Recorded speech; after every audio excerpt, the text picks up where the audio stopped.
Ryan had suggested we just give everybody just an opportunity to maybe even ask a few questions. So I've left some time here. I want to keep it to 30 minutes for everyone because I know everyone is really busy, especially this time of year. But on the same token, hopefully there might be a few things here that will refresh or jog memories that you can share with your customers and clients and even colleagues for that matter. So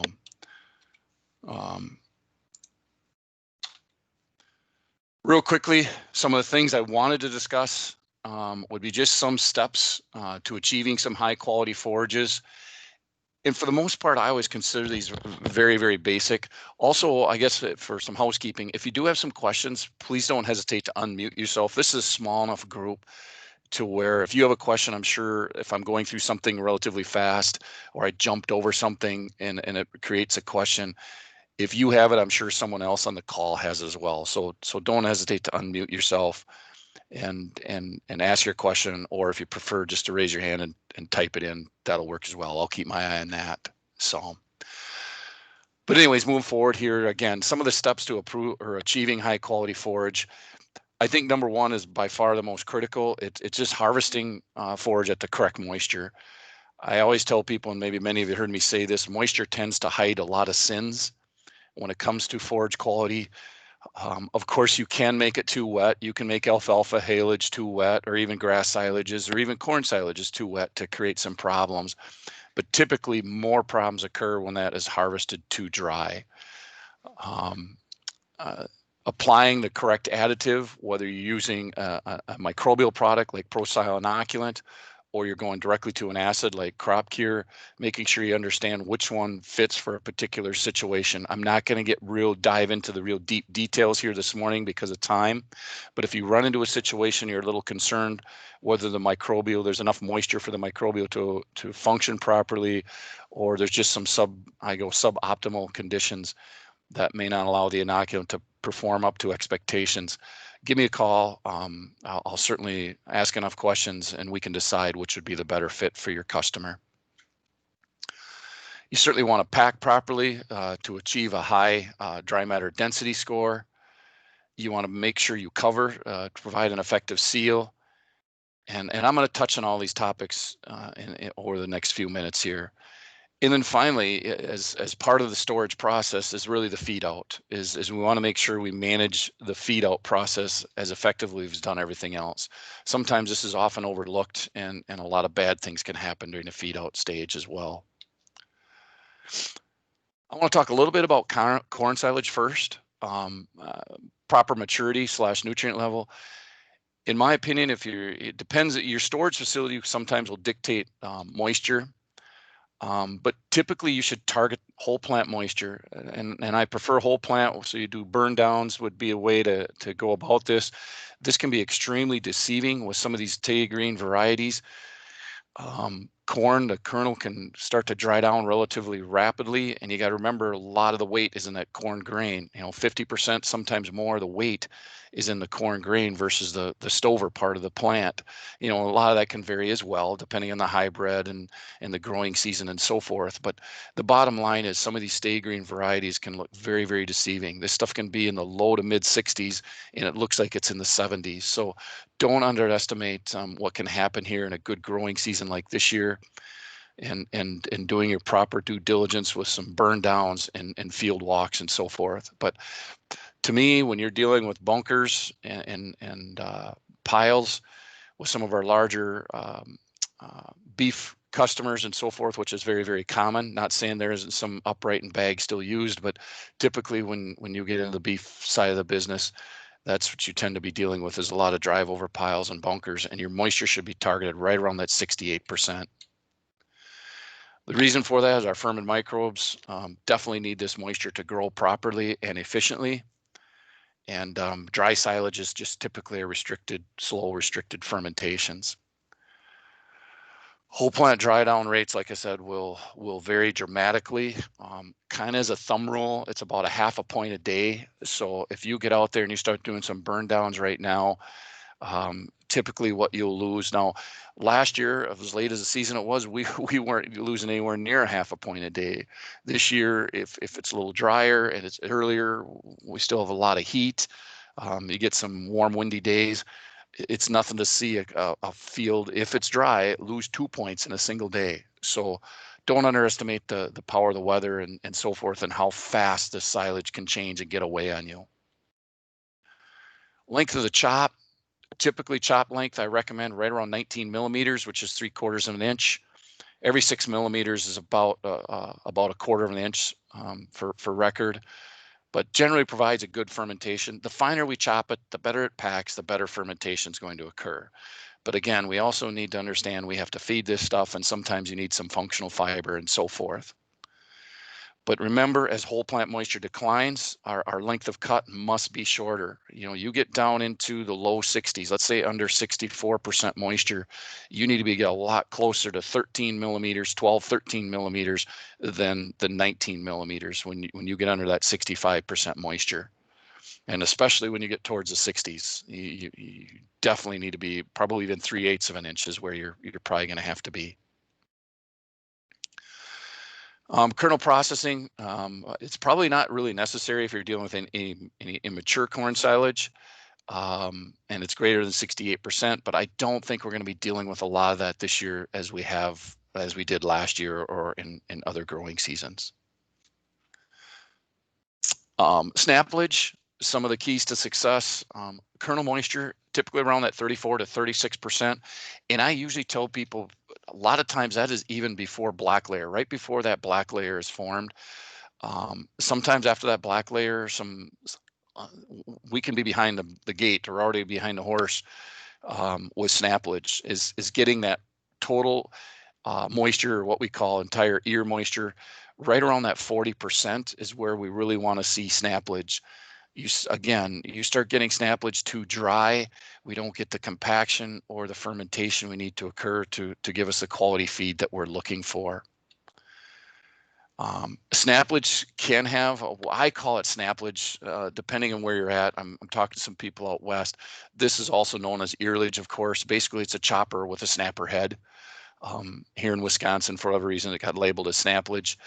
Earlage, or what we call high moisture ear corn. I don't want to call it earlage. Earlage would be the same thing, but like high moisture ear corn, the term over here, we usually is something that is run through the combine with the sieves open, where they allow cob to get transferred into, is kind of what they call high moisture ear corn. But snaplage, earlage is something typically a snapper head on a self-propelled forage harvester. But we got to remember some of this stuff had a very, very negative reputation for quite a few years, and it was simply back in the 70s and 80s we were harvesting it like it was high moisture ear corn, and we just didn't have the equipment. We didn't have the processors we have today, large enough equipment to handle this at a rapid rate, because again, this can change very, very quickly as well. But the key to good quality snaplage is having the right equipment, being able to do it quickly, and then also getting up there in your moisture. As crazy as this sounds, I've seen snaplage put up prior to corn silage in some areas, and the reason for that is they might plant a 90-day for their snaplage and 105-day for their corn silage, and that snaplage can be ready before. So it's kind of it's a dangerous deal if you're dealing with someone with corn silage and snaplage, and every year they're running into challenges for you with moisture. I always suggest to people to sit back and seriously consider different types of hybrids. Excuse me. And again, digestibility in the corn and fiber can be as much as 20 to 40% as that feed dries down.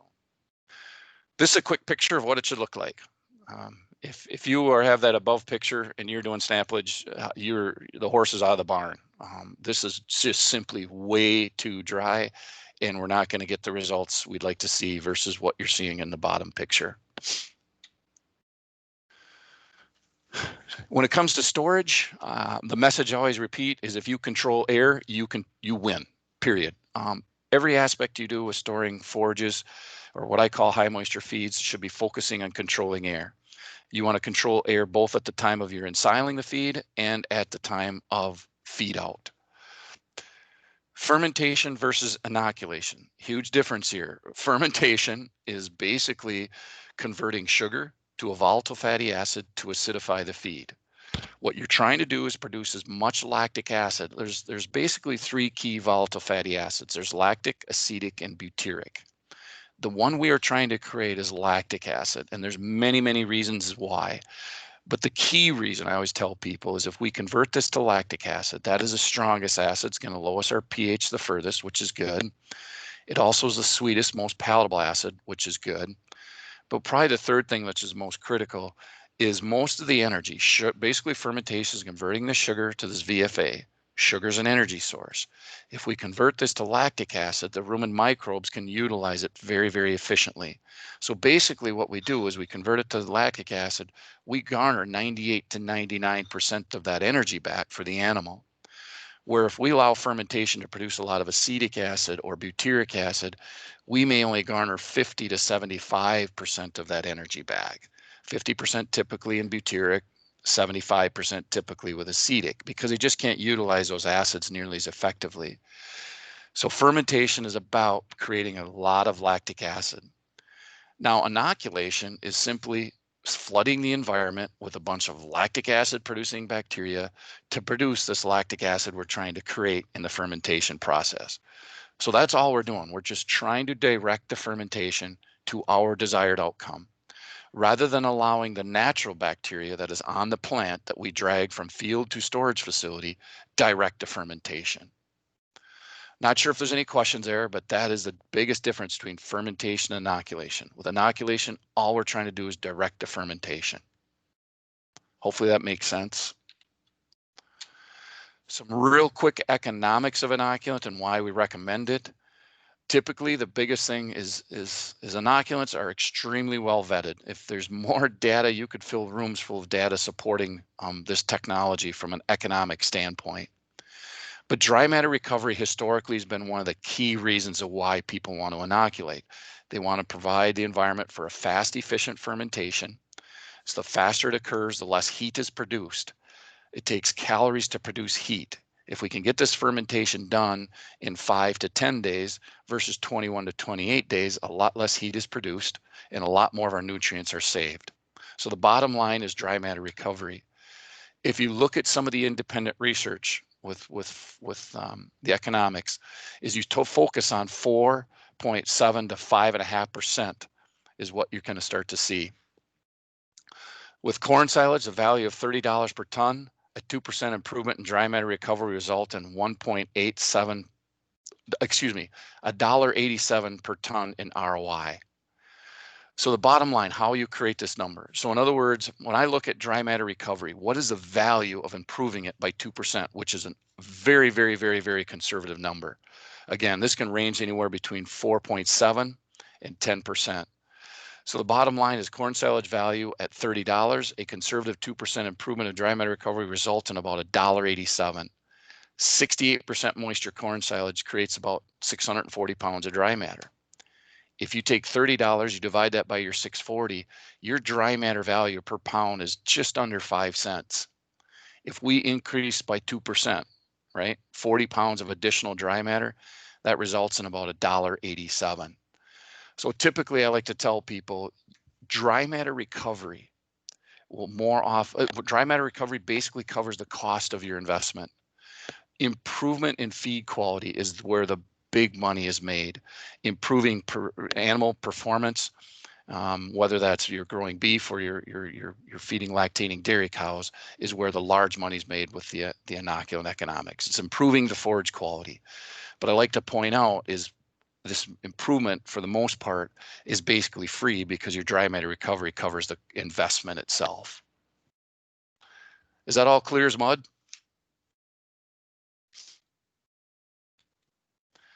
Moving on, talking from inoculants is some basic storage management. I call them storage best management practices. I want to talk a little bit about packing properly. Packing procedure always trumps packing weight. Now, I'm not saying, I've had a lot of people tell me, well, they've got all this weight for their tractors according to what the math tells us. By the way, the thumb rule is for every ton of forage being delivered to the bunker, you need about 800 pounds of packing weight. So if you're delivering 100 ton an hour, theoretically you need about 80,000 pounds of pack weight. 200 ton an hour, just double it. And a lot of these choppers and corn silage today, a delivery rate of 250 to 350 is a very, very common number. Now remember, there's chopping rate and there's chopping delivery rate.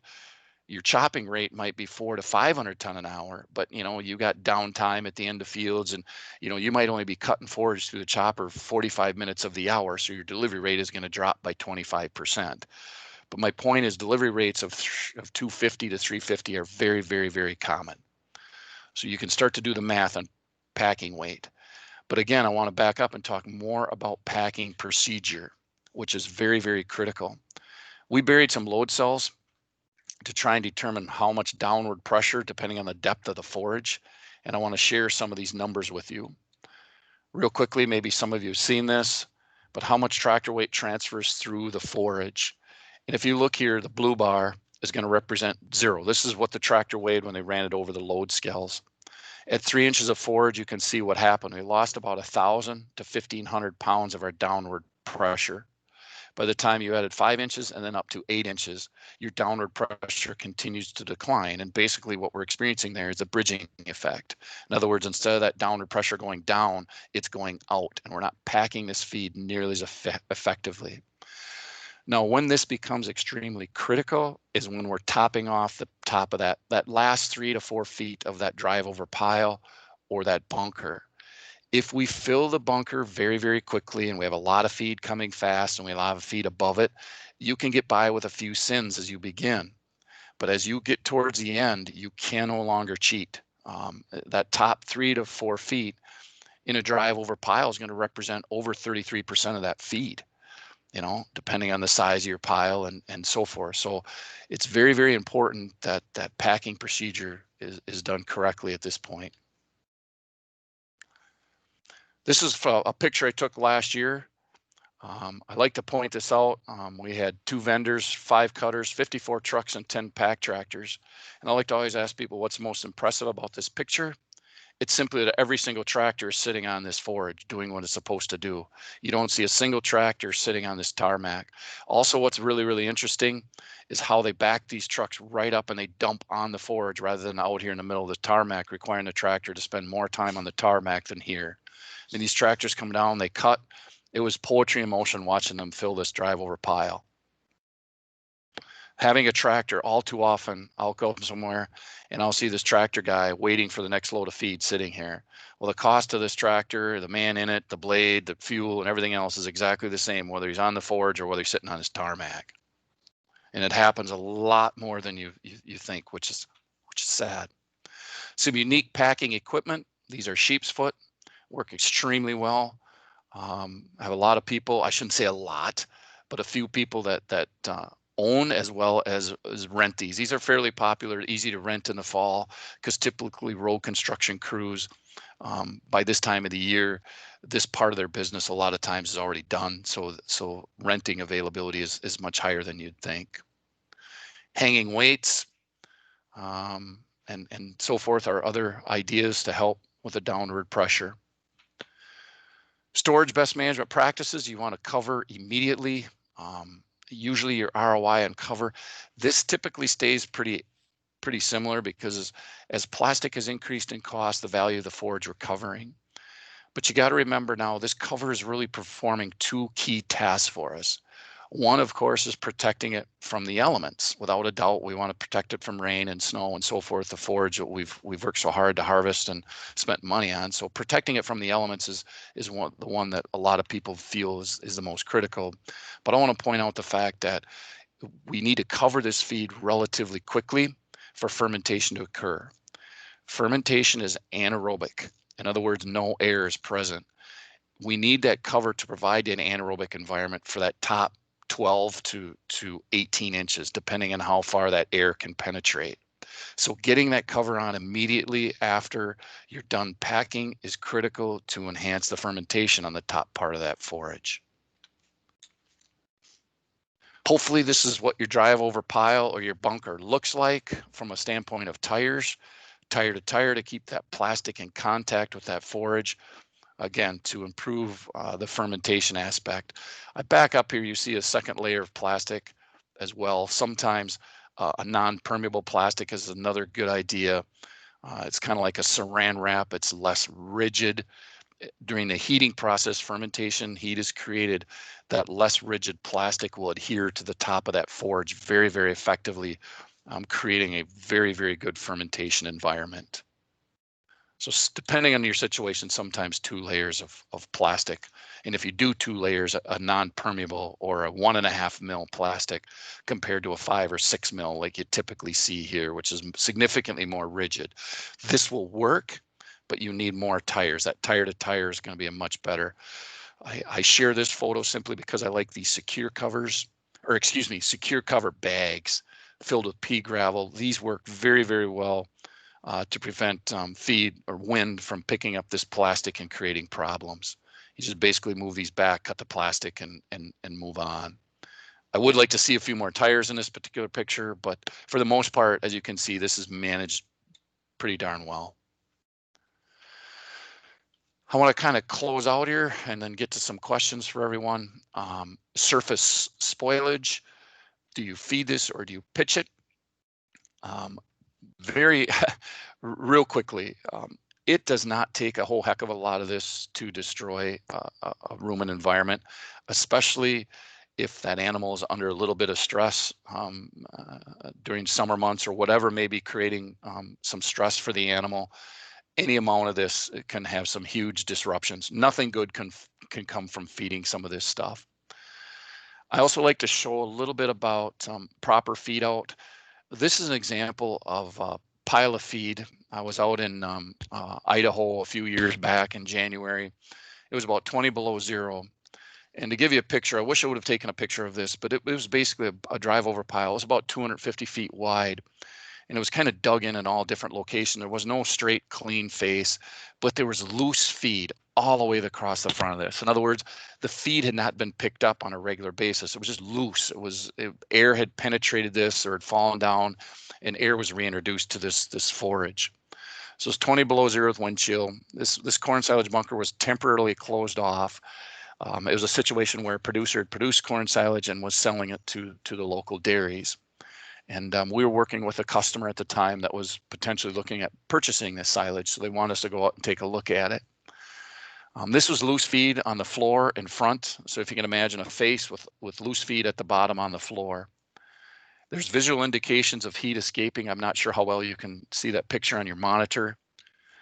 But I always ask the question, what's the temperature 2 inches beneath the surface? Well, this is a thermal imaging picture. And as you can see, here's a temperature range. The dark purples are -2, and the top temperature is 104. The message I try to send to people with this is good, proper feed out management has to occur all times of the year, not just during the summer months when it's warmer. So the message, face removal rates, anywhere minimum of 6 inches during these colder temperatures and preferably 12 inches during the summer temperatures. This should be your recommendation. Talk about this, it's kind of a domino effect of what happens as we reintroduce air to the silage mass. There's dormant yeast that we drag from field to storage facility. They are lactate consumers. What are we trying to produce? A lot of lactic acid and fermentation. These guys, this is the one caveat to lactic acid. Yeast love this stuff. It's their form of energy. So they start consuming this. If we don't manage this face properly, in other words, we got a bunch of air present, they become out of their dormancy, they consume all this lactic acid, fermentation is produced. They start producing a lot of carbon dioxide, producing heat and water. The yeast counts increase rapidly. In other words, yeast can grow very fast. They can double every population growth rate of sometimes within 30 minutes, but maybe an hour. So rapid growth occurs. As the pH, they consume the lactic acid, the pH in the feed rises, then the molds become much more aggressive. You get this massive spoilage situation. Here's another example of how quickly yeast can grow and what happens to your pH, right? Look what happens, that feed was nice. overnight, what happened to that feed sitting in, and this was actually November in Vermont. So very, very cool temps.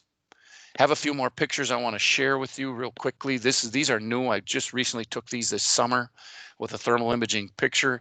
This was about 8 to 12 inches from the top of a poorly packed feed. As you can see, I could dig my arm into this quite deep. We had a temp of 132 degrees here. Crazy.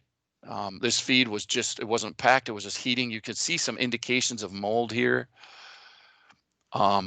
This is the same pile of feed at the center. Dug away the feed. I wish I would have taken a picture. I did have some pictures, but this feed was 68 degrees, just 4, 5, 6 feet from the top.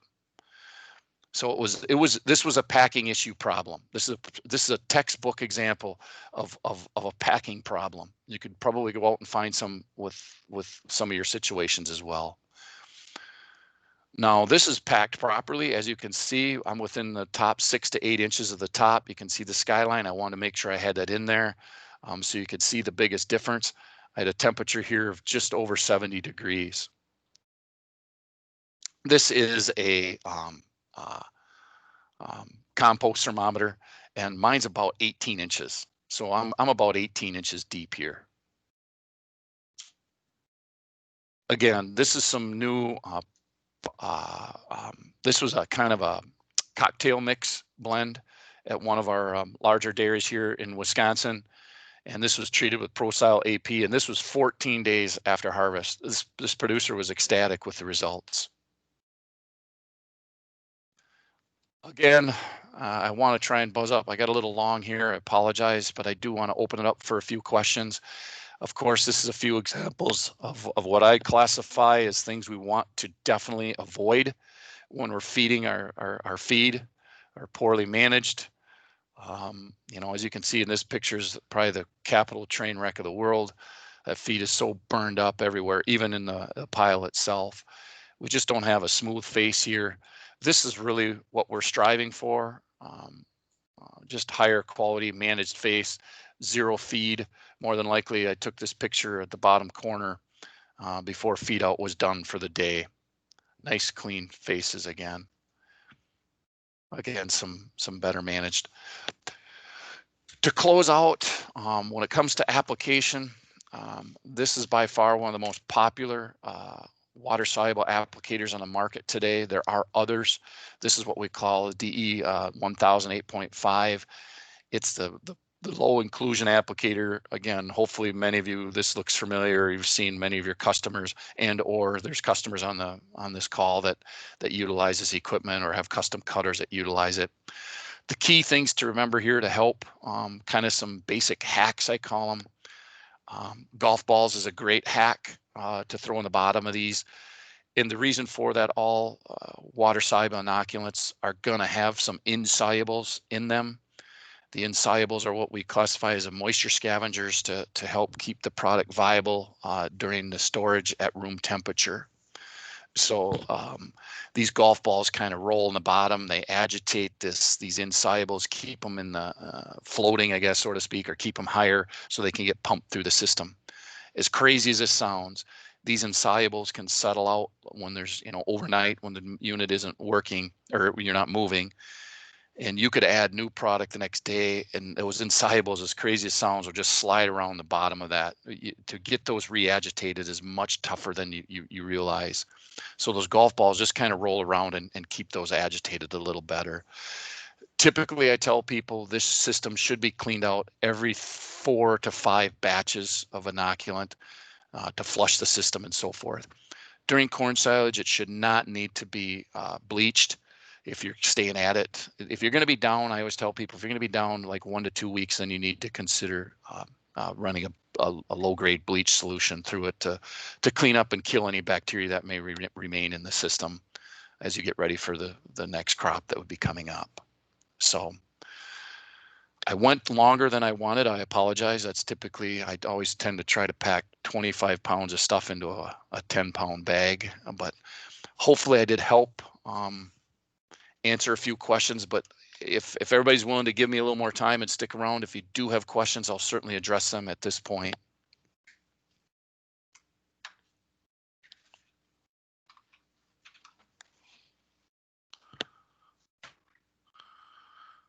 It's a quiet group, Adam. So I'm assuming it did a really, really good job, or nobody cares.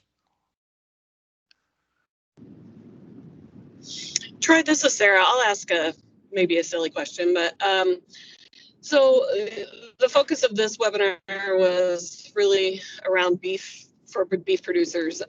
Is there any differences for our dealers, anybody who deal with both beef and dairy, or would you offer the same content to a group of dairy producers as well? Does it matter? Is there anything different? What's the that is not a silly question. It's a pretty good question. What I have found, to answer your question, a lot of the basic best management practices, I would stay to the same between the two different producers. There's not too much difference there.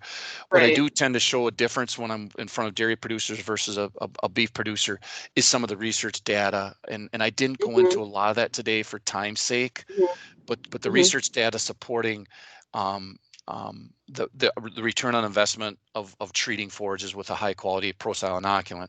Now, to back that up, what I mean by that is there is a lot, without a doubt, there's more data supporting the use of this with the dairy segment because the data is just simply easier to collect. You know, in the dairy industry, I tell people 94% of dairy producers utilize this technology if you look at the most recent study. And the reason why it's so popular in dairy is because they measure performance every single day. They can walk to their bulk tank and determine how their animals are performing every day. And if they move from a high quality forage to a low quality forage, they can see that immediately. Where the same thing is happening in the beef industry, it's just that it's harder to quantitatively measure simply because you got to wait until you ship these things 3 months or 6 months or even a year later, depending on what, you know, how big an animal you're bringing into the feed yard and how quickly you're turning it. But the fact of the matter is, animal performance is animal performance. Good forage is going to improve performance, and bad forage is going to reduce performance. So from a standpoint, and I'm getting a little in the weeds here, popularity in the beef industry is growing exponentially. 20 years ago, I would say 10% of beef producers utilize this technology. Today, it's about 50% and growing. Beef producers are recognizing the value of this technology, and they're recognizing the value of covering. When I first started traveling Nebraska 25 years ago, I'd say less than 10% of the bunkers were covered. Today, you travel through Nebraska in the beef areas, a significant number of bunkers are covered. So they're adapting. That is really a good question, how you go about it. And when it comes to best management practice, it would be very, very similar. So great. I think, yeah, and if there's anybody on the call who'd be interested in learning a little bit more about any of the data that does exist or the benefits directly to beef producers, I'm sure that Troy would be more than happy to share that with you. Yes, certainly. The economics are there. Thanks, Sarah. The economics are there. So if that is a concern, or if there's a beef producer that would like it, and or there's consultants here that work with beef producers, if that information will help you, drop me an email, and I'll throw a few slides together and information and email that to you.